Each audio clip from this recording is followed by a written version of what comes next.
Hello, everyone, and welcome back to the Hard Nine podcast. Today is August the 14th, and while the Cardinals are still playing baseball, it's hard to call it compelling, it's hard to call it relevant, and it's hard to call it meaningful. Well, I don't think it's hard to call it relevant because they're in the playoff picture. It's still Oh, this is okay. still hold on. This is very strange. Here's what I'll say.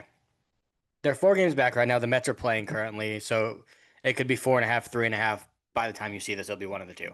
Um, if the Cardinals had been 10 games back 2 weeks ago and they were on this crazy winning streak, you would feel pretty damn good about where they're at right now in the standings. Would However, I that's would I? not where they're at. Well, no, we've been through this with the Cardinals, right? We remember the 17-game winning streak. Right. We remember the 2011 run in September to get in. Like, there are legitimate, like, if they were 4 games back, but they were ascending, you'd be like, this team has a chance. Yeah. They're 4 games back and they're descending. I don't know, they're just not good. So, um, it's very weird. Like, here's the thing, that this team has gone on a 10-game winning streak this year. It has But happened, okay? they just lost 2 or 3 to the Okay, Rockies I'm not saying again. they're going to. Hear me out. There's a world somewhere, one of the many realities, where this team does that and gets in the playoffs, okay? Okay. If Yep. that happens, in this reality we're currently living in, it will be the weirdest playoff team in the history of baseball. Yeah. I think, can I be frank? It's not going to happen. I don't think it's gonna happen either, but it's 40 games left. They're a 500 team right now. I think they're lucky to be a 500 team right now, if we're going to be honest. I don't what they see this. are. So 40 games left. Do you think that they have a 27-13 streak in them, which is probably what you're going to need? 25 and No, 15? Yeah, you it's are. not. Dad, the Mets are like the worst team in baseball right now. I understand that, but it's not just the Mets. It's the Mets and the Reds. You also have the Reds ahead of you, That's it. like by 3 games. I get it. The But Giants traded for Rafael Devers, and they're a game and a half behind the Cardinals. right. Well, and Arizona traded half their middle of their lineup, and they're only a game and a half behind as well. Right. I'm just saying. And we'll talk about the Mets later. I guess we can talk about that later. I understand the woes there, but there's nothing I'm buying into less right now than the Cardinals making the playoffs. And I understand I should be, like, as a fan, No, I you should shouldn't be be. vested, but I can't do it. I just can't. I can't do it. I think Also, fandom that is earned, not just it given. is So that I don't think. 2000. Go Go ahead. ahead. Go ahead. Sorry, I didn't mean to cut you off there. I don't just think that you should be in just to be in. Like, there's no reason right now. Yes, they won a series against the Dodgers. Yes, they won a series against the Cubs. Not to discredit those series, but I'm going to discredit those series wins. Those two teams have been two of the worst teams in baseball over the last few years. Correct. Okay, Correct. so you got them at the right time. You have to go win those games. Those are talented teams. I'm not going to say they don't count, but it's not like you were playing the Dodgers when they were playing like they normally do. And then Colorado comes in here on an 8-game losing streak and takes 2 or 3 from you. So it all kind of evened out in the end for me. Yeah. I remember what I was going to say. Oh, I don't think this is likely at all. Sorry. So if any one of you has already rushed to the comments to tell me that I'm being delusional, I don't think they're making the playoffs. I am saying I don't think Mets fans think they're making the playoffs. I don't think Cincinnati Reds fans think they're making the playoffs. Diamondbacks and Giants fans probably also don't think they're making the playoffs. Someone has to. And whichever team does is almost certainly going to be like, how the hell did we get here? And they're going to lose in the first round. So let me just tell you this. I had 2 discussions this week with lifelong Mets fan, Charlie? one He doesn't count. member of probably the greatest Mets team of all time in 1969. All right. So I talked to both of those guys. Dwight Still, Gooden. huh? Dwight Gooden was not on the amazing Mets in 69. He was not on that team. But I talked to both of them this week. Still Mets fans. Charlie, not in New York. Ron Swoboda, no longer, he lives down here also, right? So I talked to both of them. Both, I think, are still, like, I think when you're a Mets fan, even more so than us and the Cardinals fans, like, I think maybe it's a New Yorker thing too. You expect heartbreak. So Well, I that's all don't think, they've been given their entire life. agreed. So both of them, like right now, like if I went, like, it is very Chicken Little for Mets fans, I believe right now. Because it is. That sky is falling. Even though I think everyone would agree, even us as people who still do refer to the Mets as pond scum, that if you look at the lineups, they probably, of the three teams that are fighting there, have by far the best one. Not even close. Just because you have Lindor, Soto, and Alonso. I agree. And then you add in the other guys, but just with those three. Brandon now Nimmo might be the best hitter on the Cardinals.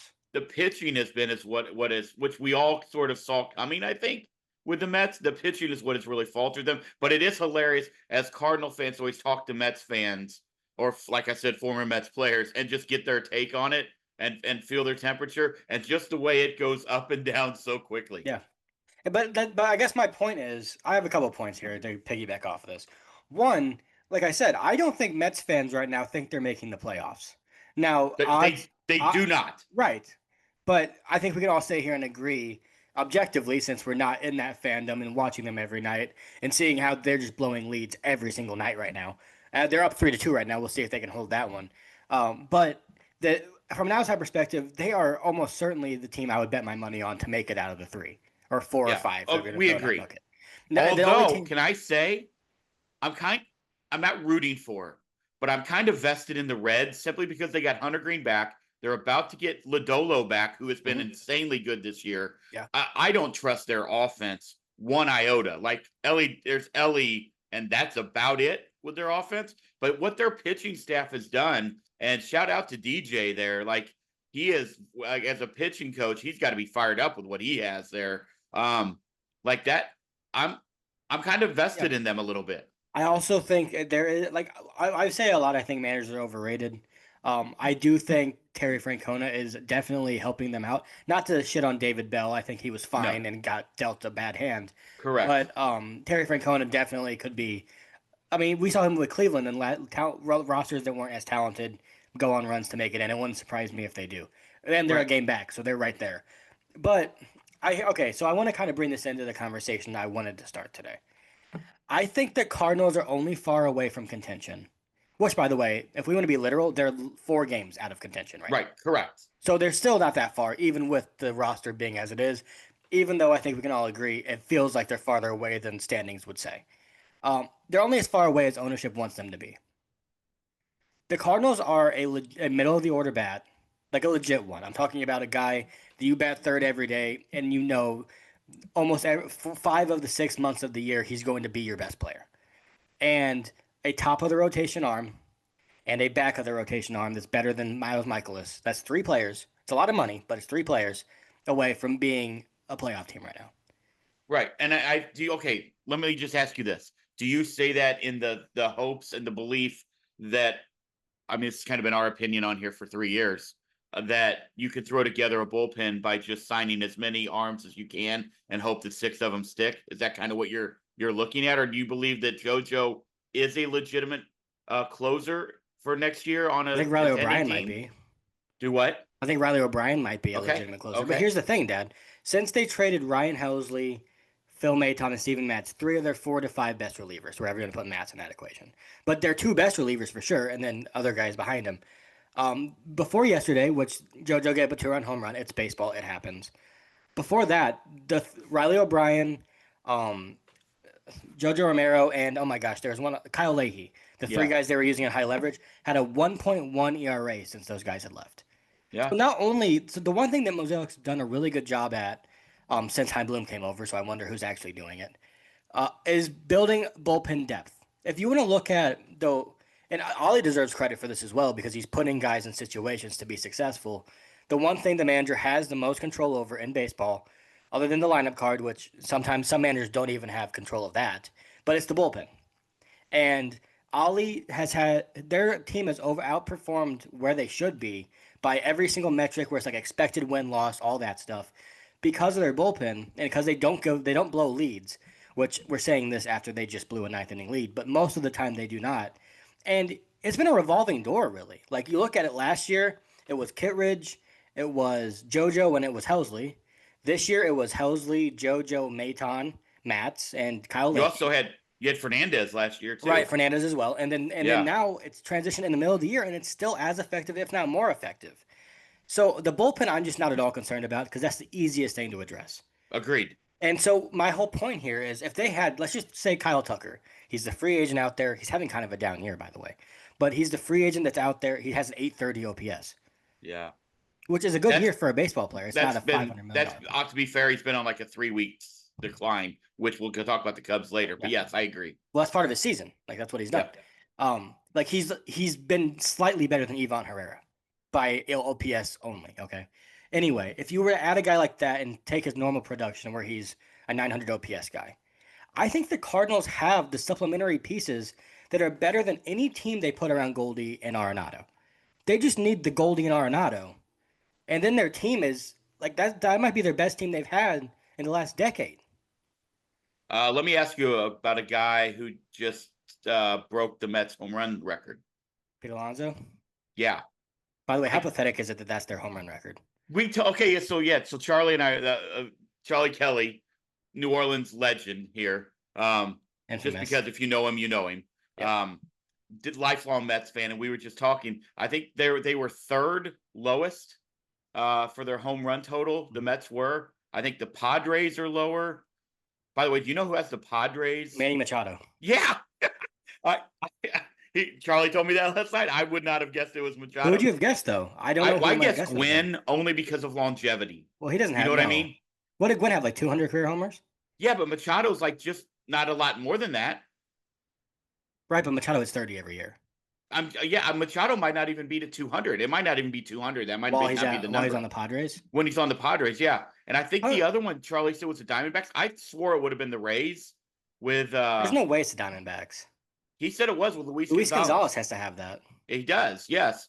But I thought for sure the Rays... 135 career homers. Okay, yeah. And I think Machado's like 160-something.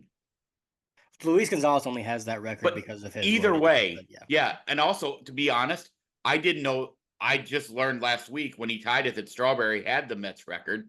I kind of thought it might be somebody like Dave Kingman, I knew that Piazza wouldn't have had that many, I didn't think, but he might have been close. But I don't know that I would have guessed Darryl Strawberry. No, I probably would have guessed like David Wright would have had that record. Back to what I'm saying.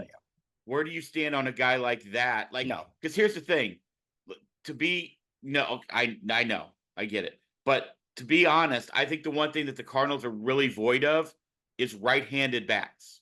Like, if we want to look at it, power. That's for sure. But also from the right side. I'd love Kyle Tucker. Don't get me wrong. If they sign him. I'm just using him as an example. But I don't know who else is out there, to be honest with you. But we agree. Yeah, that's the guy. Yeah, that's the guy that fills every need they could possibly have. I don't know that Philly lets him go either. They shouldn't, and they most likely won't. Here's what I'm saying, and also, I agree with what you're saying about right-handed bats, but also, funnily enough, their two best hitters are right-handed. Yeah, I get it. I'm just saying Pete Alonso would fill multiple gaps there. Yeah, yes, but he also would be another DH first baseman. Here's what I am saying overall, is that I think that the only reason they are as far away from contending as we all feel is because of ownership, and I think that's pathetic. Yes. Now, I don't think they're going to fill those voids through free agency. I think they're going to rebuild based off everything I've read and heard from people that know more than I do, or at least are closer to people that would tell them things. It seems like they're going towards that direction of kind of letting Chaim Bloom tear it down a little bit, if they can, which it seems like they can't even do that all that much. But I just think that's kind of pathetic because you can let Chaim Bloom take over the player development. You can let him trade away Nootbaar if he doesn't like Donovan all that much because he thinks his value is more so on the trade market than on his team. Then you can let him do that. You can do all those things and still go out there and be competitive for the next 5 years. You don't have to, for me, if you go out there and you rebuild, and let's say you just commit to the next 2 to 3 years being down, one, that could be 6 years in a row of not making the playoffs, which is pathetic as this organization. Might be the first time in franchise history they've ever done that. I don't know. No, it's not. You had 1980. You had 88 to 96. Okay, you had an 8-year run. Okay, so the first one since the DeWitt ownership would be the longest drought. I don't understand why it seems like they've just thrown in the towel that they are so far away. And it doesn't even have to be going out and spending money, even though that would be the smartest option. They could go out there and trade for Joe Ryan and go sign a free agent bat. And this team is, right now, the way it's constructed, is probably close to a playoff team, if not a playoff team. Let me ask you something then. In your mind, even though you're wearing the Rays hat today, is that in honor of Chaim Bloom? Yep. Okay. In your mind, what does it when you say a rebuild, okay, or a tear down, I mean, what is left to tear down? What is left to tear down? Like, yeah, okay, I think we're in agreement that even with a rebuild, this is what I'll say, and I'll let you handle this. That with a rebuild or a retool or a just continue and try to go win, Nolan Arenado needs to be off this roster no matter what. I think we agree with that. I'm in the agreement that Lars Nootbaar needs to be traded no matter what, whether you want to call it a rebuild, a retool, or you're going to try to win next year. We know that Willie and Sonny aren't leaving because they've said they're not going to waive their no trade clause. So what is left to what are we tearing down? I don't have an answer for that. I mean, it would be trading away the guys that are able to be traded, obviously no trade clauses aside, but the guys that have 3 years or less of service time remaining. So it'd be a lot of guys.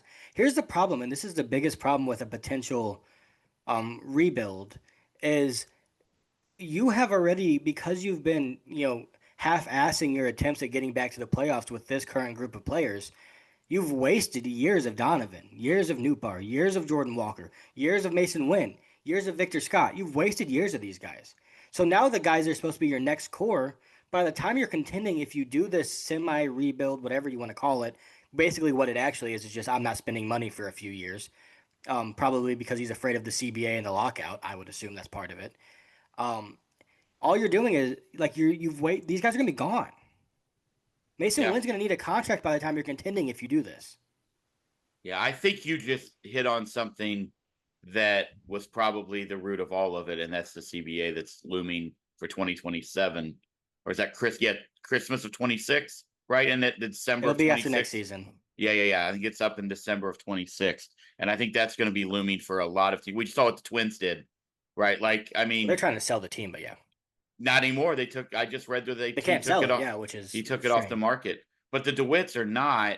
And that's an interesting take. But like when you say, when I hear these things or I read these things that say we're going to tear it down, I don't know what's left to tear down unless you're just going to deal all these young guys, which now who are you going to play? Like who is going to fill those spots at Busch Stadium? I don't understand. It just, to me, I don't even like going down this route of, because it's like enabling them. And I know they don't care what I say. And I know they don't care what Derek Gould, who, by the way, Derek Gould's a reporter, so don't ever get mad at Derek Gould, not you, but the people that read him, for not giving you his opinions, because that's not his job. No. They have people who are columnists. Ben Hockman is a columnist, really good at it, by the way. Read his stuff. He will give you opinions. That's his job. Derek Gould's job is not that. Bernie Miklasz will give you opinions. Bernie Miklasz' job is to give opinions. But some of these people, not all, some of them are even like going with this like, oh, they're rebuilding. And it's like, okay, I get that that's what they're potentially saying behind the scenes, that they're doing is taking steps back, focusing on player development. And I get that, but what I don't see enough people doing is saying that this team is not far off. Now, the pieces that they need are the most expensive pieces. They're the pieces that are hardest to acquire, but they're also the pieces that the Cardinals historically have acquired. Agreed. Can we agree? Like, the Cardinals, if you go to the past 20, 30 years, the vast majority of their stars, outside of two guys, were acquired from other organizations. Yep. Albert and Yadi. Chris Carpenter, Adam Wainwright, Scott Rowland, Jim Edmonds, Mark McGwire, Nolan Arenado, Paul Goldschmidt, Wilson Contreras, Sonny Gray. That's 9. Larry Walker, Reggie Sanders, Edgar Renteria. I mean, the list, Matt Holliday. Yeah. The list goes on and on. So we can't sit here and be like, if they just make one Matt Holliday move and one Nolan Arenado move, not one for one, they're not going to get a team to do what the Rockies did with Arenado again. But you are a playoff team. Next year, you might be a World Series caliber team. Do you think the problem is they're unwilling to deal the pieces because they know that they are going to need them in the future? Because to be fair, just to play devil's advocate, one thing that you and I have complained about as of Cardinal fans, relevantly so, is that the Cardinals find themselves, because they always deal their young guys in positions to sign aging veteran pitchers who aren't what this team needs. I disagree with that premise. So I don't know if they're going to be willing to deal a Quinn Matthews or a Tink Hence. I'm just saying, I don't know if they are. I just don't know that. You can name me one trade that they made for a legit star at the time that came back to bite them.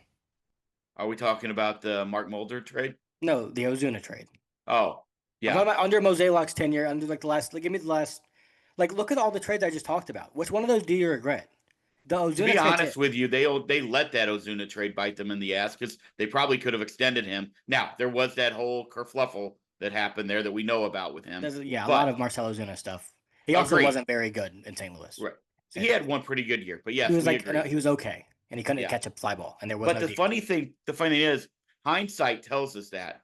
But when you go back and you read the scouting reports of the Cardinals on Alcantara and Zach Gallen, they had Alcantara pegged essentially for the bullpen, and Gallen as a potential number 5 starter. Right. So it's like it's not like they were viewing these guys as 2 Cy Young candidates, which they were for 1 year. Both have really struggled over the last year and a half. I mean, obviously Sandy had the injury, but yeah. So, but what I'm saying is, like, look at even if you go down that route, if you're saying, yeah, but you might regret this trade, they historically they haven't. Right. Yeah, that's a very valid point. Like Carson Kelly's having his best year now. We traded for Paul Goldschmidt like 7 years ago. Yep. I mean, people could argue a Rosarina for Liberatore. That wasn't for a star. Right. That's true. I see what you're saying. Yep. So if you go, like, say hypothetically you go trade for Joe Ryan and he's your best starter, by the way, immediately, and you can and lock him up. By the way, they're not going to do this. But if you went and did that, what are the odds that you're not trading Weatherholt or Liam Doyle, because no one's trading prospects of that caliber to get Joe Ryan, most likely. Like, I don't think if the Red Sox, who were going to go get him, they weren't trading Roman Anthony, they weren't trading Christian Campbell. Right. I don't think. Marcelo maybe that's Meyer, why they didn't get him. I don't know, but still. So you're going to regret trading Quinn Matthews for a pitcher that's already better and probably better than he's ever going to be? Yeah, you and I are in agreement. My question to you, and I don't know if there's a correct answer to this, but what has happened with the DeWitt family or with Mozeliak or with the disconnect between the two that has led us to where we are, to where the Cardinals are now, like, legitimately they're not talked about on ESPN. ESPN's a bad example, but they're not talked about on MLB Network. And they're not talked about in the national media at all. Like, they are, I think I opened it up last time. They're an irrelevant baseball franchise right now. Absolutely irrelevant baseball franchise. And that has been allowed to fester because of Bill DeWitt, his son, John Mozeliak. Like, that, how did we get here? And how do we expect, like, as a fan, just because it's going to be Chaim Bloom, that's going to get any better with the DeWitt still in charge? I mean, before you know it, we could be the Pittsburgh Pirates. Like, to be really honest, that's dramatic because the Pittsburgh Pirates, the Pittsburgh Pirates couldn't win with Barry Bonds. Okay. In the 80s. What I'm saying is very simply that we could be so completely irrelevant. We don't sign anybody. We don't get anybody that wants to come here. We trade our stars. We rebuild. We tear down. Like, that's almost where it feels like, if this is what we're talking about, that we're not ever going to add for another 3 years because of a CBA looming or whatever that is. I mean, they think attendance is bad now, Caleb. If they trade Lars, who, by the way, big fan favorite, Brendan Donovan, your all-star, deservedly so. He didn't get picked just because the Cardinals needed one guy. You already traded Helsley, who lit up the entire stadium when he came in. They're going to get rid of Nolan Arenado. We love Willie. I like Sonny Gray, but his personality doesn't put you on a billboard anywhere. We like Herrera. Mason and we Wynn's like the guy. Like, but he's also a league average hitter. Who is going to come to Cardinal games the next 2 years? I mean, no one's coming to Cardinal games now. And but I'm saying, Caleb, next year, bro, it's going to look like Colorado or Cincinnati or Cleveland Colorado on a Tuesday afternoon game. Colorado's ahead of the Cardinals in attendance. Okay, well, then that was a bad example on my part. By the way, like Tampa Bay. Like it's going to look like Tampa. I did see something. I think Bernie put this out, that the Cardinals have had like the biggest drop in attendance year over year over the last 2 years of like any franchise of the last 30 years, which isn't surprising because obviously the Albert Pujols year was crazy every day at Busch. But that was also because they were good. 2021 was crazy at Busch once COVID restrictions lifted. Or restrictions, that was the right word. I don't know. It's just so frustrating to me because they don't have to go out there and spend $250 million on the payroll. No. They could. It would be nice, but they don't have to. If they just got back up to what they were spending in 2023, like, that would be adding like $100 million of payroll. I don't think people realize. Was that right around 200 mil, 180, like 200 at the 40 man after the end of the year? But like, if they did that and they didn't just spend it on 5 Miles Michaelis's, like equivalent, where you're overpaying mediocre to bad players. If you're spending it on 4 guys, because they don't need a lot. They just need a few guys. They don't need to, like, they're in a spot right now where if you were just spending like you always have, you would be able to go out there. You know how we've talked about how they could spend on their rotation more if they were developing young back end starters. You'd be able to go pay Max Scherzer, let's say, back when Right. he was a free agent, because you have your 3, 4, 5 covered. Well, now they have those 4, 5 guys. They have Yep. McGreevy. They have Liberatore. Quinn Matthews is going to be up here soon enough. Liam Doyle is probably going to be a fast riser through the minor leagues, barring injury and everything going as planned. Like, you have those guys now. So if they were just acting the way they had been acting previously, they would be in a position to go out and get 3 legit guys, and this team would be good. I wanted to play this game with you if you're willing, because I think a lot of people are going to hear this and say, no, they're actually not that close. Their players suck. I'm going to go down a list of the players that are on this team and ask you if you think there would have been contenders that would have wanted to trade for this player and put them in their everyday lineup if they were available at the deadline. Okay? Okay. So this is to prove that these guys are playoff caliber players. That's my point here. Ivan Okay. Herrera. Would someone have traded for him? Yes. Put him in their lineup. Mason Wynn. Yes. Alec Burleson. I don't know. I would assume. I would assume. Name me one playoff team that has 9 hitters better than Alec Burleson. Yeah. I would assume so. Yes. He'd be in the Dodgers lineup. Right. Probably. Playing left field or something. Lars Newbar. Yes. We already know the Dodgers were interested in him. Yeah. Nolan Gorman. That's a tough one. I don't know that answer. I they don't would know. have at least acquired him to be on their team. Maybe be a pitch hit bat off the bench. Yes. Right. And someone would have said, I'll take him and see if I can platoon him. Yeah. Like, I guarantee Willie Castro starting for the Cubs at third base. Right. Who am I missing? Wilson Contreras. Wilson Contreras. The answer is obviously yes. Victor Scott. Someone would have taken him to be their center fielder, or if they have a good first 8 hitters, for sure. I think. That's the entire team. Brendan Donovan would have been. So a lot of these guys would have been the most coveted, one of the most coveted bats on the market. That's what I said before the trade deadline. But that's not my point. My point is you have guys that other teams would see as, we put that guy in our team, he's going to help us in the postseason. Right. They have 7, 8 of those guys. You get 2 guys that are the meat and potatoes of your lineup, and you've got a postseason team. Yeah. I get it. So it goes back to the question that I posed, like, how are we here and why are we here? Why, as a St. Louis Cardinals franchise, are we why is Bill DeWitt allowing this to just rot? I don't, or his son, or whoever is the puppet master. I don't know the answer. I think there's a lot of blame to go to Mo. I understand that, but it also goes above him. I mean, there's a lot of blame to go to Mo, but this I think this all stemmed from when they weren't even interested in 2 superstars. They were interested in your organization. Correct. Max Scherzer and Bryce Harper were interested. Yep. Now, that's not saying that they would have outbid the Phillies, but let's not forget, Bryce Harper wasn't signed until spring training. There was a lot of weird things going on with Boris that year. Manny Machado was out there too. They weren't interested in either. They weren't interested in Max Scherzer, who literally told Adam Wainwright, tell them that if they get close, I'm coming to St. Louis. Didn't offer him anything. Yep. That's where it started. And then they kind of made up for it with the Goldie and Arenado trades. But it just, I think they learned the wrong lessons from the Ozuna trade, which what they learned was don't make trades like that. Instead, what they should have learned is, maybe don't trade for my third option because they wanted Stanton and Yelich more than him. We all know that. They learned the wrong thing from the David Price and Hayward deals that fell through because they were both of those deals aged very poorly, even though David Price got a ring, by the way, so it didn't age that poorly. David Price actually got 2 rings on that contract. I think they learned the wrong lessons. I think Bill DeWitt's gotten completely disassociated from what he's doing this for. Because when he got the team, he was a motivated guy to get the team back to where it was. Absolutely, he was. Bernie told a story about how Whitey Herzog came up to him and said that the Bushes were killing the golden goose, is what they were doing at the end of Whitey's tenure with the Cardinals when they were falling off into obscurity in the late 80s. And that's what ended up happening for 8 years, like you said earlier.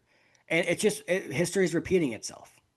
It's what's happening. Yeah, Joe Torre did not deserve the Cardinal years that Joe Torre got as a manager here. No, he did not. Yeah, neither did Ray Langford, by the way, or Bernard Gilkey, or Greg Jeffries, or fill in the blanks, right? Mark McGwire. Yeah, well, McGwire went to the playoffs twice here, but yeah. Yeah, but imagine if they had a good team around him when he was hitting 70 bombs. Yeah, well, the thing is that year before we got McGwire in 97, 96, they went to the NLCS. And we're up on the Braves 3-1, and then we lost to Glavine, Smoltz, and Maddox Right. And and then 97 we had some injury stuff pop up and everything else. So and then you It had just the feels run in very between Ron hopeless. Gant and Tony La Russa. But yeah, Doesn't I'm this with feel you just on very this. hopeless? It's yes, I do. I absolutely And do it because sucks. it just feels like I don't know what to say as a Cardinal fan other than it really does suck. I think that's like what you just said, that sums it up very well. Yeah. And I hope people listening to this aren't thinking that I'm saying they're going to go do this, that they're going to go get Kyle Schwarber and Kyle Tucker. I'm not saying that. But what I'm saying is, if they were a motivated, if this was 2003, okay, 2003, did they miss the playoffs in 2003? Is that right? I think they did. Well, I don't know that answer. That might My not be right. memory Either doesn't way, go if back this that was far. before they signed Larry Walker, because I remember that was like a big deal at the time in 2004. I don't remember, but I know of it. I think that Bill DeWitt back then would see what I'm seeing. I think that Mozeliak probably sees what I'm seeing. I guarantee Heim Bloom is a little bit aware of this. I just don't understand why they're using like the poor performances as an excuse to do something they don't need to do. Yeah, isn't it wild that the Padres can go out and get whatever they want and spend whatever they want when they're essentially pretty close to the same size market as St. Louis? Smaller. And not right. I'm just saying they're very close. I I know. I'm mean, saying they're smaller. No, yeah, San and Diego no, is a much with smaller market. nowhere near the history and nowhere near the draw. People don't come from miles around in California to go watch the Padres play. No, but guess who's People selling out come every from game right now? 7 other states to watch the Cardinals play, Right, but and they're San not Diego's now. selling out every single game right now because fans.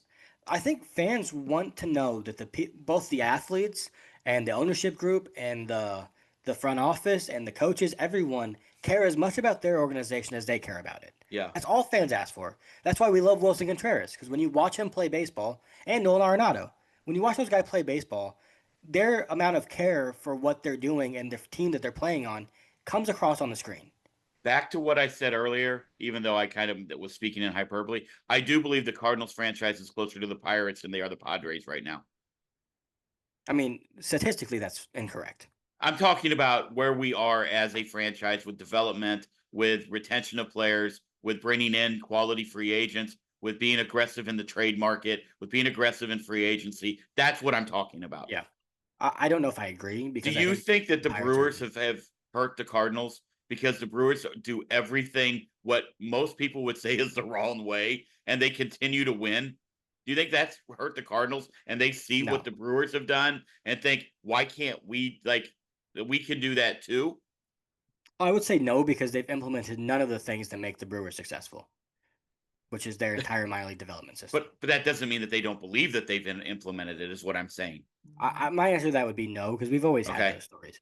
I think the thing is the Brewers are a little bit of a much cheaper version. They don't spend as much money as the Cardinals did, but they are what the Cardinals were. Yeah. They were a team that from the outside made no sense. If you were a fan of baseball in 2013 and you were watching the World Series, you didn't know much about the Cardinals, you would not have had much of a clue of 7 of the 9 guys in that lineup. That is true. That is Like, true. who's Pete Cosma? Right. Like, Daniel Descalso did what? Wait, what? Yeah. They John did what to Jay. the Nationals? Why did that happen?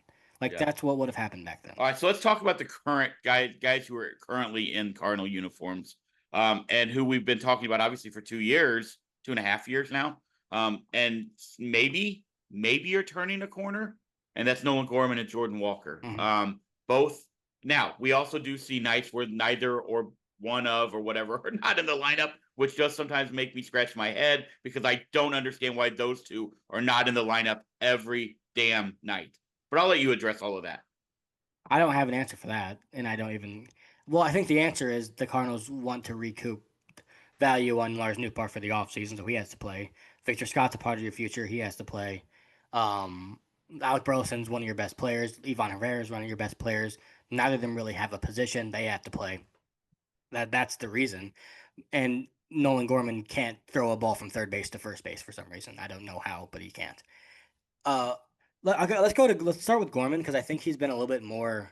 I don't want to get hated on because I got a lot of hate on Twitter about Jordan Walker, but I think he's been more. At least he looks a lot more different than Jordan Walker does. I think Jordan Walker looks better, but still similar to how he was. Nolan Gorman's kind of a different hitter this year. I'm not even sure if it's a better hitter, but it's a different hitter He doesn't have as many home runs, which is kind of sucks because that's kind of what you want him for. But he's walking the most of anyone on the team as a rate stat, if you were to get the percentages, which is kind of what he needs to do. Definitely what he needs to do. Because if you want him to be Kyle Schwarber extra light, because not even light, just extra, extra light Kyle Schwarber, he needs to get on base because he's not going to hit for average and he needs to hit home runs. But what he is doing is he's slugging a lot more. He's hitting a lot more doubles than he did last year. He has like one of the best slugging percentages. I think the best slugging percentage on the team the last like 6-ish weeks. And no one's talking about it really. It's weird. It's like no one on the broadcast ever mentions it because he's batting seventh every day. But he looks like a different player. The thing that I keep going back to with Nolan Gorman is I don't know if this version of him where he's walking more but hitting a lot less home runs consistently wise at least. He's still slugging a good amount because he's hitting more singles, he's hitting more doubles. I I don't know if this is better for the Cardinals than if you just said, okay, he's gonna bat 205, but he's gonna hit his 30 jacks. I mean, you know where I stand. Because he's still batting like 220. Like it's not. I want the 30 jacks. That's what I want. I want the Nolan Gorman who can put a little fear into a pitcher at any point in time when he walks into that box. Huh? I said a lot of fear when he's hot. Yeah, correct. That's what I want. I want the 30 jack guy because we got other guys who can hit 220.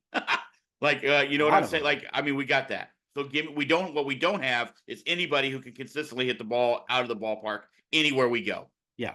And here's the thing, 2023, he had a really good year, over 800 OPS. Now we had a stretch of baseball where he was like one of the worst hitters I've ever seen. But outside of that, he was really good, hitting for a lot of power. We saw both that and last year, if you remember, around the time where they had a road trip to Philadelphia and Houston, he was home run like every game for like a week.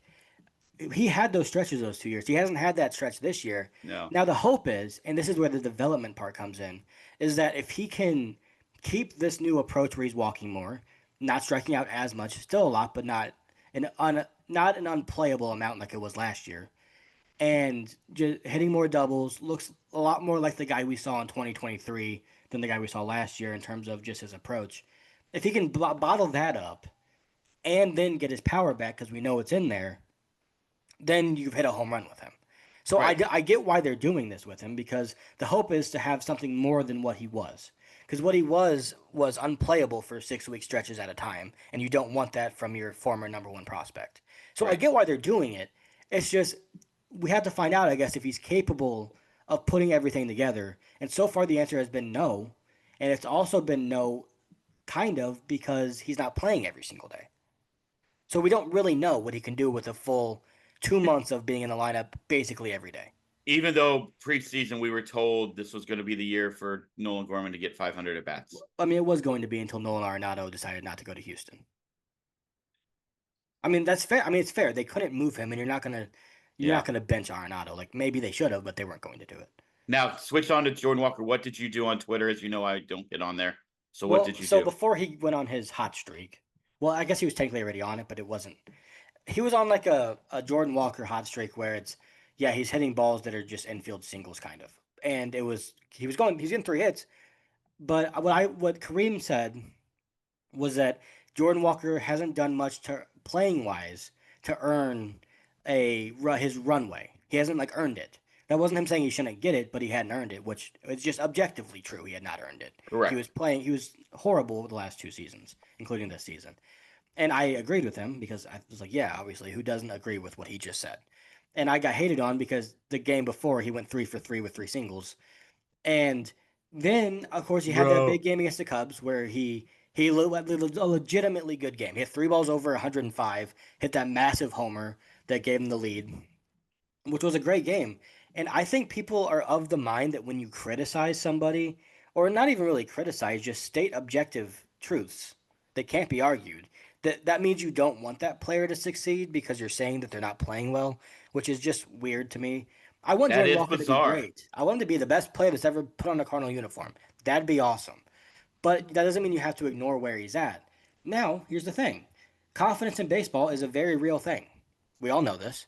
So could a 3 for 3 game where maybe it wasn't the best at bats, but he got hits out of it, could that just seeing 3 hits on the scoreboard boost his confidence into going on a legitimate hot streak? Sure. Like how many times have we seen players go like 0 for 20 or 0 for 30 and then their first hit out of that slump's a bloop single, and then they hit a home run the next Yeah, day. or they lay down a bunt or Right, whatever. something just to get out of it, just to Yeah. get a hit on the board. But that doesn't mean that we can sit there and say that that 3-hit game was an awesome performance. It was not. Right. That being said, he looks a lot better, and he's looked a lot better since the Cubs series. And I'm hoping that this is him turning a corner. Here's the thing with Jordan Walker: he has the ability to do it. He has all the ability to do great things in this game. I don't think anyone doubts that. Right. It's mentality, and there's been multiple reports out there, and honestly, Ali not so subtly hinted at this, that he was resistant to what they were telling him when he was a rookie, and he was resistant to some of the coaching, and understandable. He was one of the best hitters at every level he played at, probably the best hitter, and so it's understandable to be like, well, I don't know why I have to change everything. Like, it's working. And Ali said he's kind of turned that corner. He's now being more receptive because he's failed for 2 years now. He just has to figure it out consistently. Like, Jordan Walker is never going to be a player that, if he's a league average or below league average hitter, is valuable to your baseball team because he's not good enough in the outfield. So he's got to figure it out. He's got to have like a 50% OPS plus swing, to be a legitimate part of your future. And that's a lot to ask. Agreed. Let's hope that they are. You and I both hope they're both. I mean, I think we've said that on here. I like them both a lot. I don't think people are either listening, which we, by the way, from the comments, we know that some people just are not listening to what we're saying at all. But the point is, we have said that, I mean, we've been on the Gorman train since he was at AAA. Like, I have for sure, and I know that you have too. I'm just saying. I have since he was like 18 and they drafted him. Correct. Like, same with Jordan Walker. We've been on that train. So for anyone to believe that we don't want them to be successful is just short-sighted as I'm being nice, I think. Like, I think that's being very nice. It's just weird. And then it's weird to like come to my I mean, I don't want to be too like feeling bad for myself because I really don't care all that much. It's just funny to point out. Like, come to my tweets after he hit a home run and be like, look, I'm like, yeah, I liked that he did that. Right. Like, I enjoyed that. I clapped. Like, I don't know what you like. I wasn't sad because he made my last tweet look dumb that he hit a home run. Correct. Like, I just don't. I want every player on the Cardinals to be good. Let's talk a little bit more about Mo, some of his comments, and just a few other things as far as that concerned. What did you make of the comments about the 40-man roster, which he has boggled? I mean, I'm being kind again. I think I'm using some kind language tonight by boggled and things like that instead of what I really maybe want to say. I used the actual word? Yeah. It's fucking stupid. Correct. Okay, there we go. Yeah, I was trying to be nice. No, it's stupid. In case your grandma's watching, trying to be nice. John, you are a highly educated man. Ivy League. Why do you do things that are so stupid? Yeah. We've seen it, Caleb. We've talked about it on here. We've seen it since 2012 with roster management, whether it's the 25-man, the 26-man, the playoff, or the 40-man.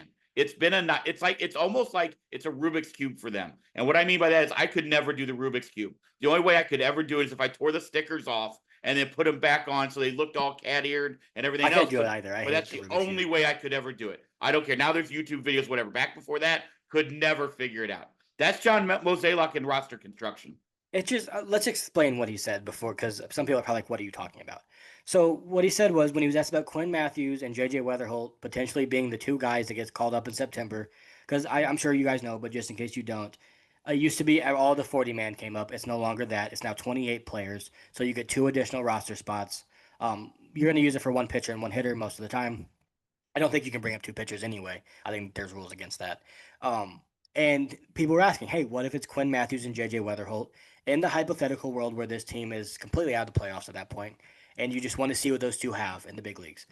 And I want to preface this with saying, if he would have said, we're not quite sure if that's what we want to do for their development, 100%. Okay, cool. I don't even care what your reason is. If that's your reasoning, then okay, great. Like, that's a legitimate reason to say we want those two to keep playing at AAA. Maybe you want them to go play in the AAA playoffs. I think Memphis is already in that, or I think they will be. Maybe I'm wrong. But if you want them to go do that, and that's your reasoning, great. Like, I'm 100% okay with that. Don't rush them. I don't have a problem with that. But if your reasoning is the 40-man roster, because you have to add like maybe 6 to 8 guys in the offseason, here's the thing that's the dumbest to me about this, okay? There is a real world, like a pretty decent chance, that one or both of those guys are on the opening day roster next year. Agreed. So you're going to have to DFA someone then anyway. Why in the world would you now say, well, we can't bring them up because we're going to have to add 2 guys on in the offseason that we're then probably going to kick off? If you are not a playoff team or anywhere close to a playoff team, especially a team that has virtually no depth, like they don't have much depth at all at the None. upper levels. They're not bringing guys up constantly other than relievers. Then you have no leg to stand on when you say you can't DFA guys. Are you telling me that you can't get Michael Ciani off of that thing for JJ Weatherholt? Really? He doesn't even know how to pronounce his last And it name. doesn't even have to be Ciani. Like I don't want to throw a shot at him. Nice guy. Met him at an airport. Yeah, you kind of did though. I met him at an airport, so hopefully he's not watching this. But he's just the one that came to my head. There are so many options here of guys that you can just say, okay, he's not working out, he can go. Zach Thompson's still on the 40-man. Well, he might be on the 60-day IL, so that might not count. But regardless, there are guys on this 40-man roster that you can kick off, and they will go unclaimed, and you might be able to reassign them anyway. Right. Yeah. Lucan Baker, who was a guy that I'm sure they did not want to they had no problem DFAing him. He went to L.A. for 2 days, and they just DFA'd him. Correct. Yeah. People told me he was going to be a star in LA. I mean, to be fair, I was like, this guy's going to hit a big homer in the postseason, isn't he? And I hope, and that's no shot at Lucan Baker, but like these guys, these other organizations churn through 40-man roster spots like crazy because just as easily as you found your Michael Ciani off claiming him from the Reds, who DFA'd him, you can find another one. Where do you stand on bringing Weatherholt and Matthews up? Would you like to see them? Like I see both sides. You'd like to see them get a dose of Major League Baseball in September, even though they're meaningless games. Maybe that's the best time to do it, right? I get that. Yeah. Or would you like them to just go ahead and ride the year out, win the playoffs, and get some playoff baseball in AAA, where you're playing meaningful baseball? Like, where do you stand on that? Because I do think there is a fine line potentially right there. Yeah. The first thing I'll say to that is I don't think any player. I know the playoffs are fun, and we agree with that. But I don't think any player thinks it's more meaningful to play in the AAA playoffs than a Major League Baseball game. Can I restate my question? My point was, do you think it's better for their development? That's where I was kind of going. My answer is with that. I think we have to separate the two because they're different cases. For Weatherholt, if they're out of the playoffs and you think you've figured out what you need to figure out about some of these guys, because that is part of the equation, because you don't want to bring him up when you already have this logjam we just talked about with Gorman and Walker not being able to play every day. You don't want to add to that. So if you are like, hey, maybe some guys are dealing with things like Donovan is dealing with the groin thing right now. If there's a time in September where you're like, we're out of the playoffs, we're shutting Donovan down, he can go get healthy for the offseason. Arenado's not coming back, we're going to put him out until the offseason. Then I think you bring him up because I don't really think there's any harm in doing this with JJ Weatherholt. The worst thing that could happen is he struggles, goes into the offseason knowing that he was a Major League Baseball player and knowing more about what he needs to work on. Now for Quinn Matthews, he's been dealing with shoulder stuff all year. His velo's been up and down lately. Kareem had a good tweet about that earlier. And he had a really rough start yesterday, but before that, 2 really good starts. If his shoulder is still a little barky or you're a little at all concerned that that's still lingering and that is contributing to the velo, then I would not bring him up to be in higher leverage situations in the big leagues because I just don't think there's any benefit to that. I get it. In fact, I would shut him down entirely if he still did. I get it in September. But for Weatherholt, yes, 100%. I think if you think you have the playing time to give him, because right now they don't. To be quite honest, they don't have the playing time. If you want to get Gorman more at bats and Walker and Herrera and all these guys, it's hard to figure out how you would even do that. But if there's a situation where they do, I don't really think there's any negatives to it, to be honest. Yeah, good point. Final thing with Mo, because I got a kick out of you text me, and also just to kind of what things we haven't talked about. What are your thoughts on Yadi being in the dugout over the last weekend when the Cubs were in town? And then obviously some of the comments that came out about maybe how Yadi feels about John Mozeliak versus how he feels about Ali Marmol. Well, the first thing I want to say is I just love seeing Yadier Molina back in a Cardinal jersey. I think everyone did, right? Like it almost brought tears to my eyes. I missed that guy more than I even knew when I saw him back wearing number 4. Now, this isn't me saying he should be the manager next year or whatever crazy things people We're gonna are going get that. We're gonna oh, by the way, Albert should be the hitting coach. We're gonna get that too. I mean, I wouldn't mind if Albert was No, there. I'm not. I'm just saying that's what's gonna be. That's what's Yes, coming. That's right. all I'm saying. But just on its face, Yadier Molina back in St. Louis, I'll take that every day of the year. Same. Like, I just will. I love having that guy around. He's awesome. And I think it was a nice bone to throw the fans. I'm not sure that's why they did it, but it was nice. Like, it gave me something to smile about that I didn't have previously. Right. Now, I do think Ollie deserves a lot of credit because if I were him, I don't think I'm secure enough in my own self to let that guy anywhere near the dugout. Right. Because you and I both know the conspiracy theories began. Right, and he knew, like, he had an interview before it. He was on BK and Ferrario on 101 ESPN, and he said, like, that day, the day before Yachty was supposed to arrive and be in uniform, he was like, yeah, I know it's coming, but what kind of leader am I if I'm making decisions based on my needs and not what the team needs? Right. He was like, it's going to be beneficial to have Yadier Molina around. Why would I not have Yadier Molina around? Like, it was also, like he was evidently great relationship between those two. Apparently, Yachty bought him a Rolex. Yes. Like when he left because he played for him for 1 year. Yeah. And he wasn't even there most of the years, kicking basketballs in Puerto Rico. Was it only 1 year? Was it only 1 year? Was that it? 2022. Okay, that was it. Yep. I mean, he was the bench coach. He was courtside in Puerto Rico for 2 weeks. He had a knee injury, and there was a video of him punting a basketball. Oh, what a guy! Yeah, it definitely. It was awesome. I think that they knew Semi was from Bernie, which was pretty interesting and telling about where Yachty stands between the two of them. And I had a couple thoughts on this where Yachty doesn't like Mo. One, I texted you this least surprising thing I've ever heard in my life. 100%. I don't think there are two people that are more different from each other than John Mozeliak and Yadier Molina. But I also was thinking back to, remember there were a couple off seasons where Yachty was on 1 year contracts and he just kept renewing. It was basically, if Yachty's not retiring, he's coming back to St. Louis. That was the vibe. There was a year where San Diego really wanted him and they were like actually going after him. And that was the only time there were ever rumors that Yachty might not be in St. Louis. Now, I don't know how real they were, but that offseason, it took them, this was the offseason they traded for Nolan Arenado. Like, to the point to where we were in January, Arenado was doing his introductory Zoom press conference, and he was like, can we get Yachty back, please? Like, he said that in the interview, because Yachty hadn't been signed yet. It was almost spring training. Yep. I wonder if Yachty was kind of pissed off that he had to go through so many hoops to get back to St. Louis. Is that a rhetorical question? Because I do think we all know what the answer actually is. I would be. Like, Wayno went through that too, by the way. Multiple times. Wayno. Yeah, yep. Where he wasn't signed until like in the middle of the offseason, maybe even farther. So I think that probably played a role. I don't know. But also, like, I can't imagine they saw eye to eye on anything. No, me neither. What do you think? What do you think happened when he came in the locker room and Yachty, who was the DJ, was like just letting one eat after a win? Like I mean, I don't think Mo probably went into that locker room because that Yachty was like just probably. Can you just imagine Yachty, Albert, and Wayno holding court like after a dub and John Mozeliak walks in and they just probably let him have it for 45 minutes straight while he's in the dugout or in the clubhouse? I don't know. Okay, so that's interesting. I think that happened. I don't think Yachty was like that. I think it was more like Mo walked in and Yachty just stared at him.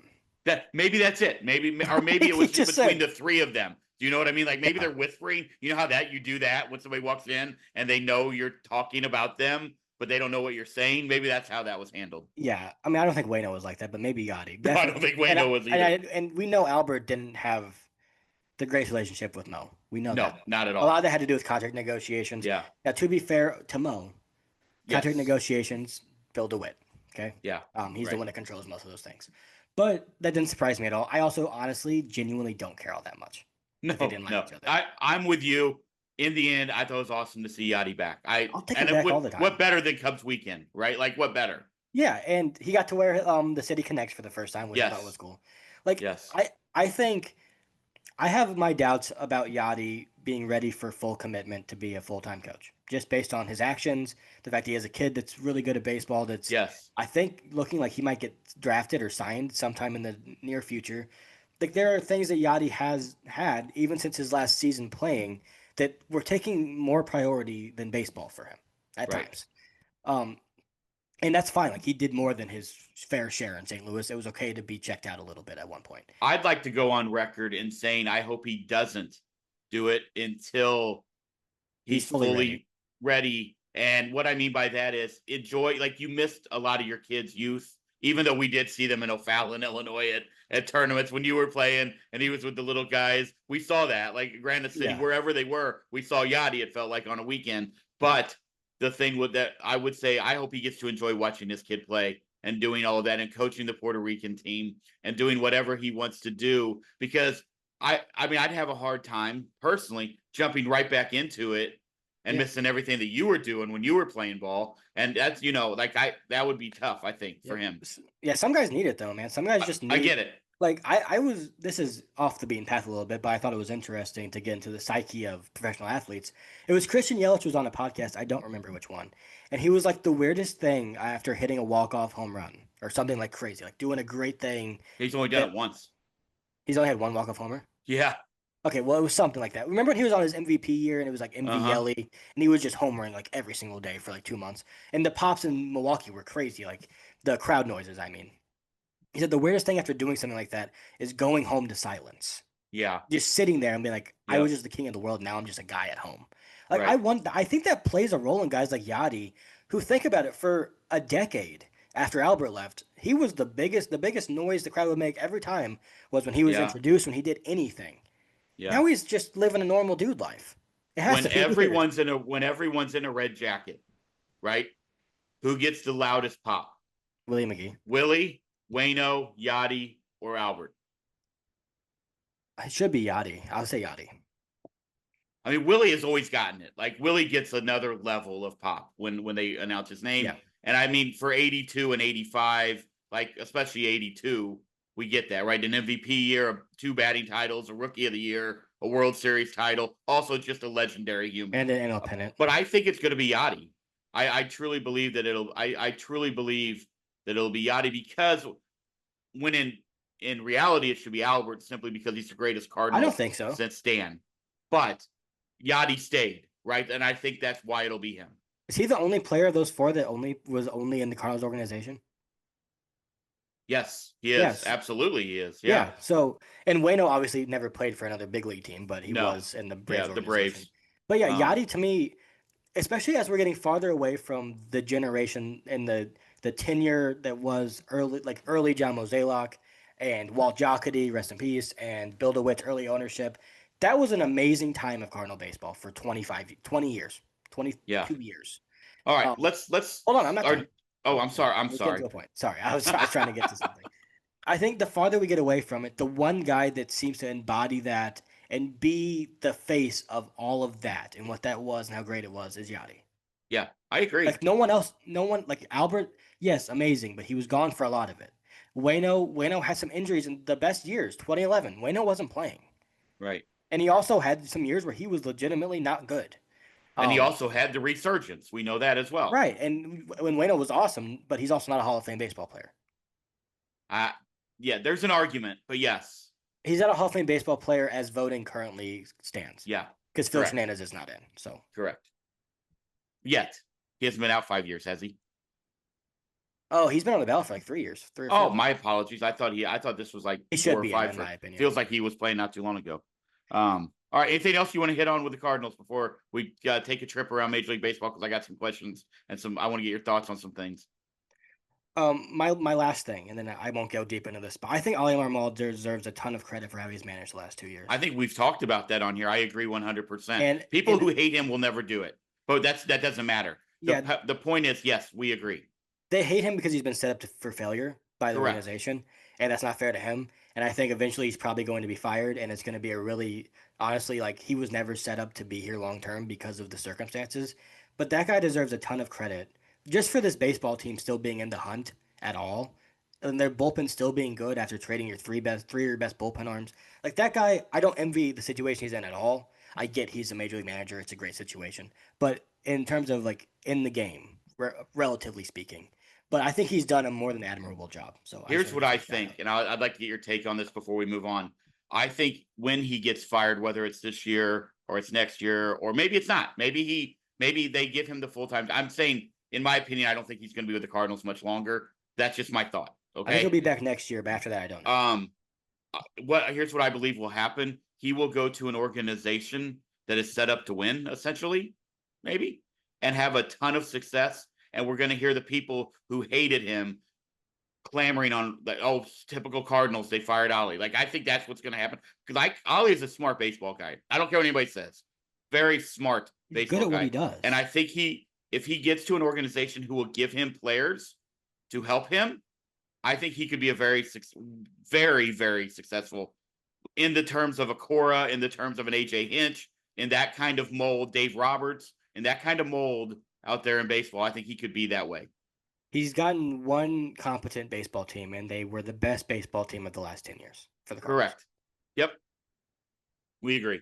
All right, so let's talk about one of those teams that you and I, for the first 3 months of the baseball season, said we thought they were dead. Right? It's finally ended. The voodoo magic is done. Well, for the third time and only the third time in 75 years, they gave away burgers the other night because they won 12 in a row, or 2 nights ago, whatever it was. What Pat Murphy's eating pocket pancakes. They got a guy who was drafted in like the 8th round hitting jacks for them 3 nights a week, including a walk-off. They got they're pitching. Woodruff is back. Andrew Vaughn, who was a stud in college, never did really much of anything in Chicago, showed glimpses, but now he's killing. Like, explain what a team Pat Murphy. They loved him at Arizona State. They loved him in the developmental world. Like, he's been great, obviously, in Milwaukee. But that team, can I tell you what I want to see? I want to see a Brewers-Mariners World Series. I would say, okay, I'm not opposed. I'd be more in on that if Devin was still there, and Brian Hudson. Both are gone. I get that, obviously. But I don't mind being able to tell Brewers fans they've never won a World Series. I didn't say I want them to win it. I just said I want them to play the Mariners in it. How much money did the Brewers just being like? We keep doing this where we're like, we don't understand this, therefore it's fluky. Okay, and I kind of hate that a little bit, even though it's true, but because I think we're not giving them credit for what they're doing. Because I don't understand what they're doing or how they're doing it, but they're doing it, and they're doing it every year. Every year for the last. To be fair, Caleb, back to what, 2010, because we played them in the they had some LCS in 11.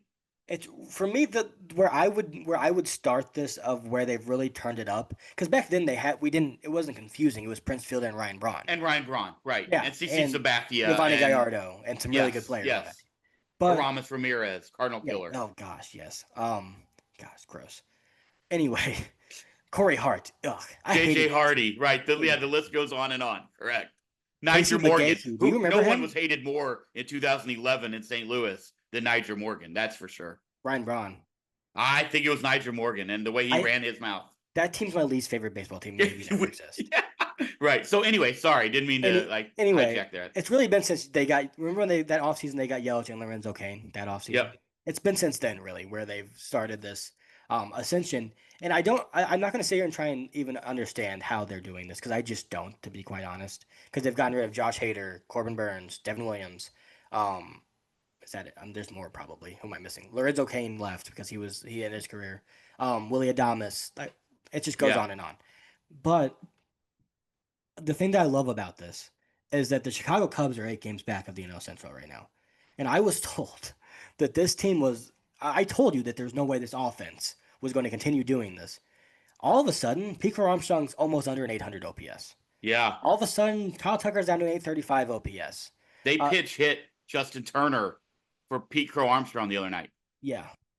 And, I'm not rooting against – I think PCA and Kyle Tucker are both guys that I would like to hang out with. They seem like nice guys. Yeah. But as long as they're wearing a Cubs uniform, I will pray on their downfall.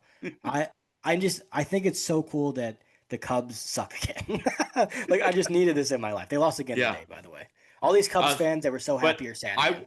I will be honest. I'm rooting. I am actively now rooting for a Brewers-Mariners World Series. 2 teams that have never won one. So right there, you have your plot line.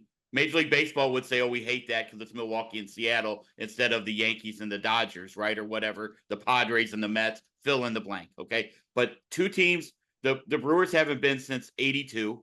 The Mariners have never been. Neither franchise has a World Series. Both right now, you look at Dan Wilson in Seattle, and you look at Pat Murphy in Milwaukee, two incredible baseball guys. Like, you got Cal Raleigh, the Cal Raleigh story. I mean, it'd be the least watched World Series of all time. You got the Miz. You got the. I don't know if I agree with that, but I understand what you're saying. Besides Diamondbacks, Rangers, maybe. I think the Midwest and the Pacific Northwest would be, and true baseball fans across America would be transfixed on that World Series, simply for the plot lines with, Miz and Woodruff. The bounce back of Brandon Woodruff, he hasn't been awesome. I'm not saying he has, but I think the energy he gives that team is immense. Yeah, and I'm not saying it'd be like a bad World Series. I just think the markets are small, so less people. I also think putting Julio Rodriguez and Cal Raleigh in the World Series is fantastic business for Major League Baseball. Yeah, the Mariners are a really fun team. I don't know if I think either of those teams are going to make. I think the Mariners have as good a chance as anybody in the American League. Agreed. They want. What they did the trade deadline was amazing. It's not even just. They could have not made those moves, and their pitching could still get them there. That's and they're getting Bryce Miller back this week. I don't think the Brewers are good enough to make it. I just don't. But I think that's history. I think that's recent history bias, and maybe when I say that 43 years of recent history bias. Who scares you in their lineup? Christian Yelich? I get it. I get all of that. I don't think that's the difference for me with the Brewers.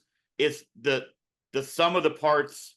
Wait, I don't know if I'm going to say this phrase correctly at all. I know what you're trying to say. Yeah, like the whole thing is greater than just one superstar, right? That's Tara. I butchered 4 different. The sum of the parts are greater than.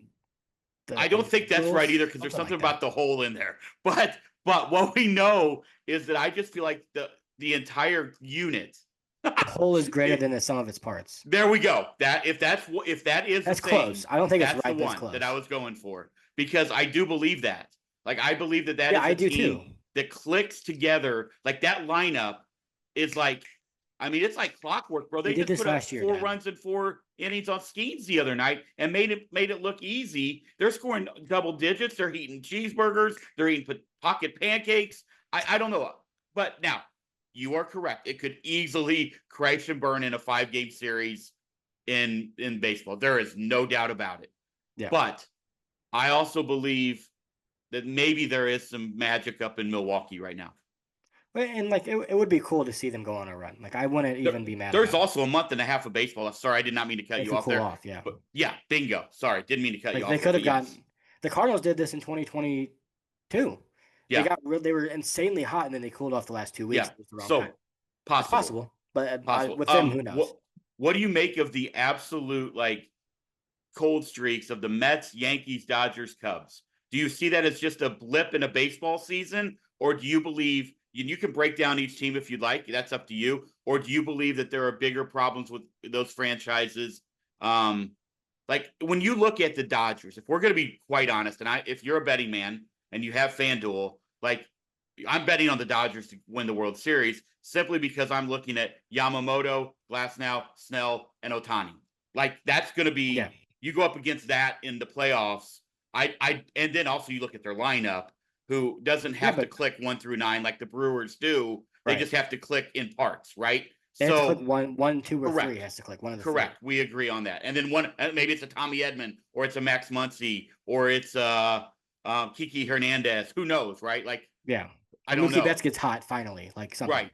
But did you view anything there? Or do you just think that's the ebbs and flows of a baseball season with those 4 teams? I think it shows very well why everyone that freaks out about people spending a lot of money are stupid.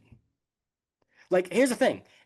I think we can say 2 things. One, I don't think it ruins the competitive balance of baseball at all that they go do that. It sucks, but it doesn't ruin the competitive balance of the sport. Historically speaking, spending a lot of money does not gain you any kind of – it doesn't mean you're winning the World Series ever, okay? The Dodgers have won 1 real World Series. I'm not counting 2020, and they've been doing this for years.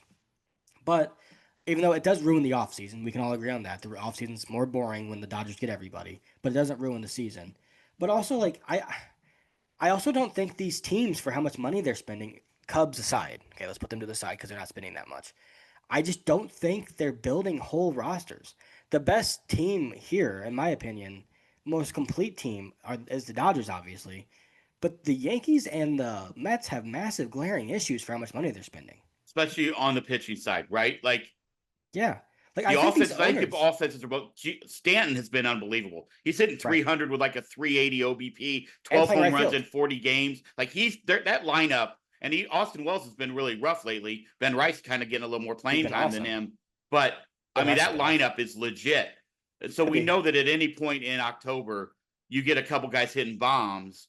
I mean that can change the whole game landscape of a game. But Max Fried has struggled. Rodon is their by far their number one, but they're without Clark Schmidt for the No, entire Max Fried's year. their number one. I get it, but I'm saying Rodon has been very good this year. Max Fried has been better, but he's But just he's had a been bad bad month. lately. That's Yeah, all but I'm saying.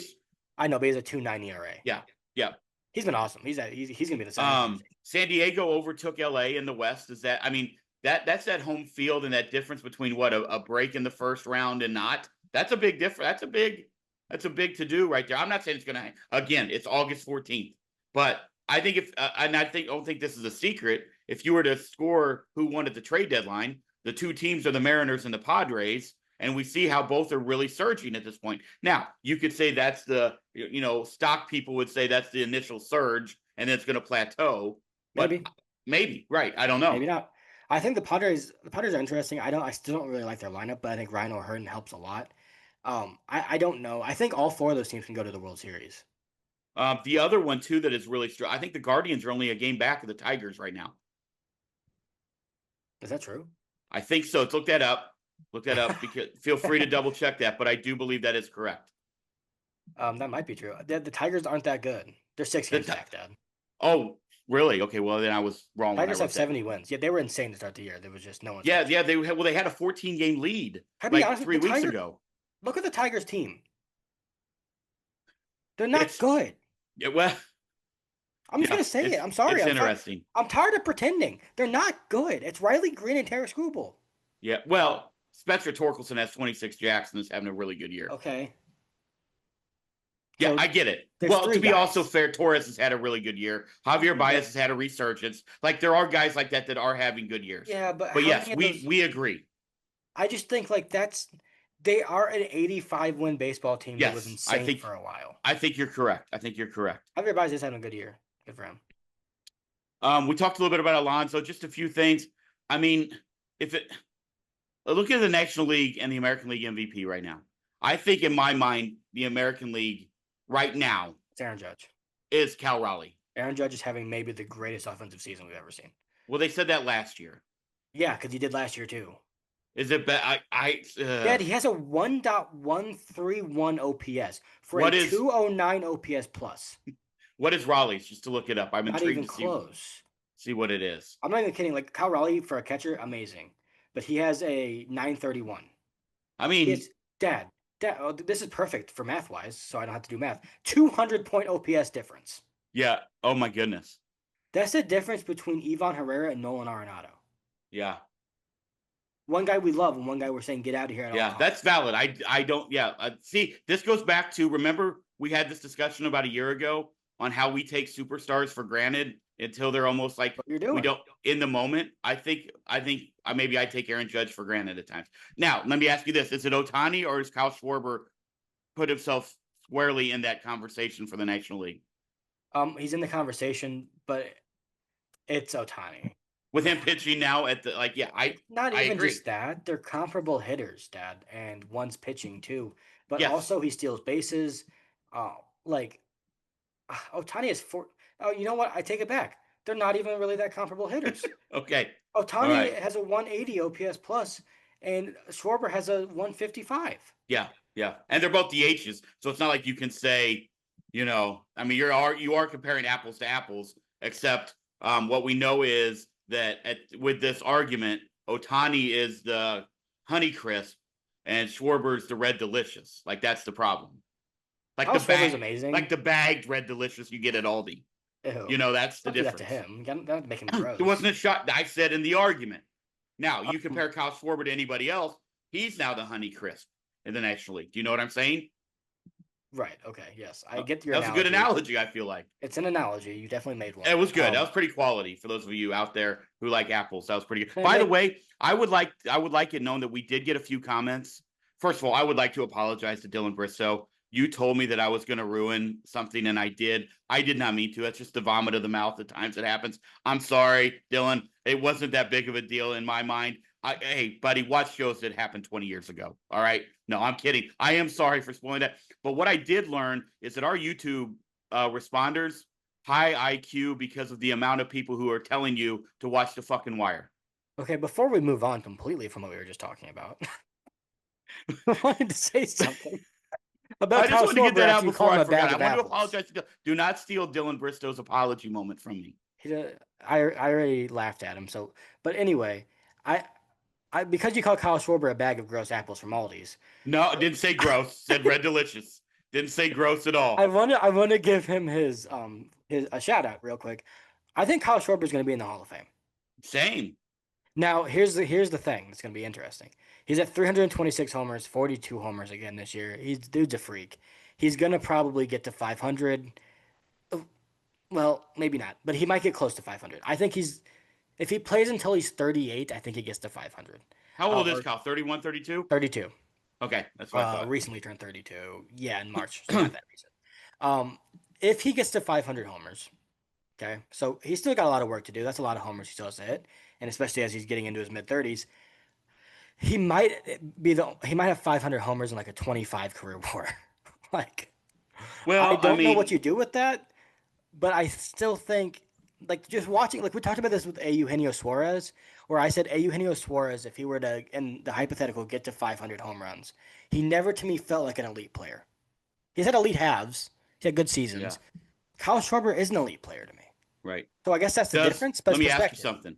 Does Kyle Schwarber getting in the Hall of Fame open up the pathway for my guy Adam Dunn to get in? It does not. Damn it. Because even though, like, his numbers are insane. His numbers are better than a lot of guys in the Hall of Fame. Right. Kyle Schwarber already has more WAR than Adam Dunn. I'm not arguing WAR. I'm talking offensive numbers. That's a stat that is pretty important for people to look at. It's made up. I get it. It's not. That's calculated. Anyway. Either way, his numbers offensively are better than a lot of guys in the Hall of Fame. That's all I'm saying. Can I take a guess? So what, he couldn't catch a fly ball? What do you want me to do? Yeah, I was thinking that, like, how much would his WAR be, like, changed positively if he didn't have to play defense? Because he wouldn't have lost all that WAR. Anyway, Dante Bichette hit like 40 homers one year and had like -2 WAR. His career WAR is wild with the years he had in Colorado and Atlanta. Because they're like, this is all fake. Vinny Castilla is what I'm talking about. Vinny Castilla, same way. But he was actually pretty solid defensively. Yeah, he was. Yeah, right. He rated out like not like Dante Bichette. He was like Dorn in Major League. Bro. He was wearing balls right off his chest. Dante Bichette was so bad defensively that his 40 home runs meant nothing to the stat. Anyway, what if you had to take a guess before we get out of here? What do you think Kyle Schwarber's on base percentage is this year? 380. See, I hate when you do this. You always go high, and then it makes my thing look stupid. It's 372. Okay, I was close. That was pretty close. To put that into perspective, just for Cardinal fans here, real quick, Lars Nootbaar, known as non-base guy, yeah. Yes. Kind of his thing. He has a 325 on base percentage. Future superstar of the Cardinals is what I was told. Oh goodness. Kyle Schwarber. Okay, I got four more things and we're done. Okay, just because I think they're important to hit. One, shout out Jen Powell. I know you sent me the meme of her first missed call as a strike. I get it, but what she did for Major League Baseball, I mean, that's a massive thing. To be really honest with you, you fit right in. Stop. That is massive. I thought it was really cool to hear the story of when Wayno was at a AAA assignment and he went up to her personally and said, "Thank you. I have daughters. I greatly appreciate everything you're doing. This gives them somebody to look up to." That's how I view it. Instead of the people who are out there dogging her because she didn't play the game, I view it as what she is doing as far as a trailblazer. Also, like you said, I mean, she's not going to be worse than anybody. We know that she's not going to be worse. But I just think that's a really cool moment for Major League Baseball. We've seen it happen in the front office. We've seen it happen in the dugout. We've seen things like that. But this is a pretty big moment for Major League Baseball, to be honest with you. Yeah, and it's also like baseball's kind of slow moving to these things. There's been women officials in the NBA for a long time. Correct. I don't know exactly how long, but a while, yeah.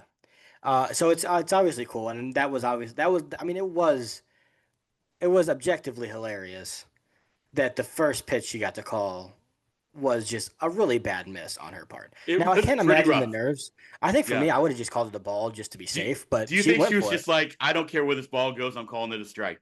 I don't know, but I like obviously that doesn't have any impact on how she's going to be as No, a major league umpire. no. Also, here's the thing: she's a major league umpire. We're all going to think she's bad just because she's an umpire. So treat her the same as everybody else because all the other umpires are also bad. But that's really cool. It's just cool to see a woman Agreed. being able to do that Yes. because I can't imagine the obstacles she had to overcome to even get to this. No. Nope. I can't either. Also, like, Go who's ahead. the first person that's question? This I don't want this to sound bad. Okay. Uh-oh. But But see, whenever you say but, it eliminates that first phrase. I'm so curious. You want it to sound bad. I think other people probably have this thought too. If she ejects a manager, okay, Yeah. is the manager nicer to her about his response to that ejection? I don't think so. I don't like where you're going with that. Well, do you think, like, imagine Ollie getting in a woman's face and calling her like a mother effer and just like yelling at her? That looks a lot different than if you do it to Joe West. What if they go British accent and start using words that the British use? Okay, well, that's not. Well, that just went down a really weird. I mean, but I'm saying, well, we know what they call guys. I've heard the. Okay, so you're That's with me what I'm here. saying. If they were to call her the women equivalent of what they call men, Right. that'd probably be a problem. I'm intrigued. That's a very valid question, by the way. And I don't care. Like, I think maybe just stick to like normal insults and don't insult her based off her gender. Right, just call it normal things. But I kind of hope for her sake that they treat her the same. Okay. All right. Or should they not? I don't know. Oh my God. I don't know the answer. Well, we will find out because something will happen. Something will happen, and it'll be a shitstorm. We know that. All right. Someone's going to say something they shouldn't say. Probably Jaron Duran. Could be, or Aroldis Chapman. Okay, those are two completely different sides of the spectrum. All right, we got to get out of here. Hold on. A couple more things because we got to hit on them. Back to my Honeycrisp, right? First guy, 1,000 hits, 500 Ks. First guy since Babe Ruth. That just kind of adds to the lore, right? What did you say? Ohtani, 1,000 hits, 500 Ks. First guy since Babe Ruth. Now, we know obviously not most guys are pitching, but that's a ridiculous stat again. Yeah, especially when you consider the fact that Babe Ruth wasn't really doing both at the same time. What did you think of the Red Sox going ahead and giving Roman Anthony a 8-year deal? I saw videos of people in Boston, the sports media Boston, which is just a disaster. Barstool. No, not Barstool, but the people like actual I think it was, I don't even know who they were. I don't want to say the wrong name, but people that are in that scene in Boston in the radio who have just always been people make fun of it. It's a disaster over there, but they were like, this makes no sense. He's done nothing. For anyone anywhere to not look at this as anything other than a slam dunk, you do this immediately deal. It's crazy to me. Roman Anthony's a special player. I don't know what he's going to become, but that guy has some of the intangibles you just can't teach. He hits the ball harder than anybody, basically, in baseball. And they're buying out arbitration years. Like, some of these people that evaluate these contracts don't understand major league contracts. Like, Roman Anthony, I heard Jim Bowden, who, by the way, goodness gracious, that guy needs to stop talking. But say that this is like the Acuna deal. First off, it's not at all.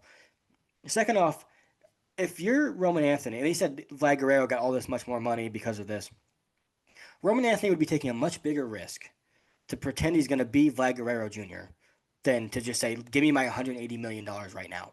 Right. Like, he's set for life. Yeah, agreed. And he go up to 250. Like, good for him.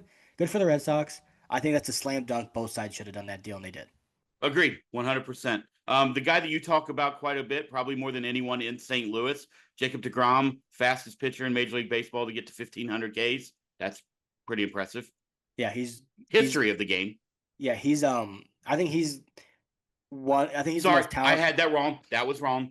Most strikeouts through 1,500 innings pitched. My apologies. Okay. Have a cataract. Sorry about it. Okay, I think he's the most talented pitcher to ever step a foot on a mound. You have said so. Verlander, 3,500 Ks. That's amazing. 10th all time. He was the first since Randy Johnson in 2002. Isn't that wild? Yeah, that is wild. Do you think you know how we have these things like John Smoltz was a Cardinal? What? Pedro Martinez was a Met? Why did that happen? I think in 10 years we're gonna be like, wait, Justin Verlander was on the Giants. Yeah. Why did that? Who let that happen? Could be. What's also cool, St. Louisian. Max is only 44 away. Huh? Max Scherzer's only 44 strikeouts away from 3,500. Who had a better career? I mean, oh wow, dude, that's a great. Okay, let's table that. I want to look at. I seriously, I want to talk about that next time. Let's table that. You look at this. I want to look up some stuff on that. That's a great question. And then your boy Altuve, 250 home runs. That's future Hall of Famer as well. If he's not in the Hall of Fame, I'm gonna burn down Cooperstown. Yep. I love that guy so much. Don't do that before. I was kidding. I will never do 2 years from now because we are gonna try to go. It was a joke. I'm kidding. Also, by the way, just thought about it. It's definitely Verlander. Okay. 2 rings. Well, then I don't need. There's only has one. An MVP. Max never won one. Probably Verlander, but it's close.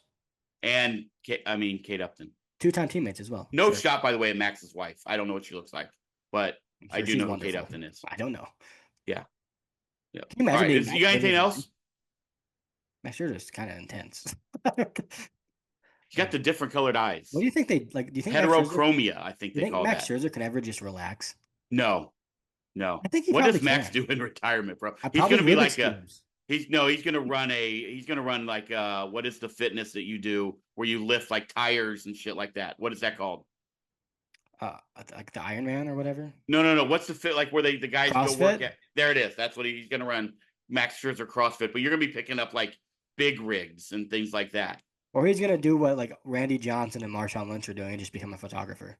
Yeah, and Kay Griffey. Yeah, and Griffey. Marshawn Lynch is in a bunch of movies.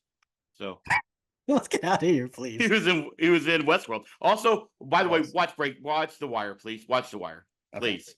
Thank you. All right. All right, it's good to be back. We will be back this weekend. We'll have other things to talk, other things about Mo to bitch about and to wit. We will have that. We will do the deep breakdown on The Wire just for Caleb, even though he's not going to watch it. And we'll talk about the Cardinals. I don't even know, bro. I don't even know who the Cardinals play this week. That's terrible. Yankees. Paul Goldschmidt's coming back. Oh, are you going? He's hurt. But are you going to go to the Yankees game? I was gonna go if Paul Goldschmidt's playing, but I think he's gonna be out. You're not going to go see Judge and those guys? I've already seen him. The Braves scored 2 in the 8th inning to beat the Mets. Oh, jeez. Ryan Helsley. Was it Helsley or was it Diaz? Helsley. Oh, bro, I feel so bad for him. He's costing himself a lot of money, as is Devin. I hate that. All right, let's get out of here. I don't want to talk any more negativity. All right. Sorry, Ron. Sorry, Charlie. Sorry about the Mets. Cardinals only 4 back. 3.5 back. 3.5. 3.5. 3.5. We're going to beat the playoffs. Stop. All right. We will be back this weekend to wrap up the Cardinals-Yankees series, and we'll talk about that. Hopefully, Caleb goes to a game. For those of you who haven't watched The Wire, get on it. I will not ruin it, I promise. We'll talk to you soon. Go Cards.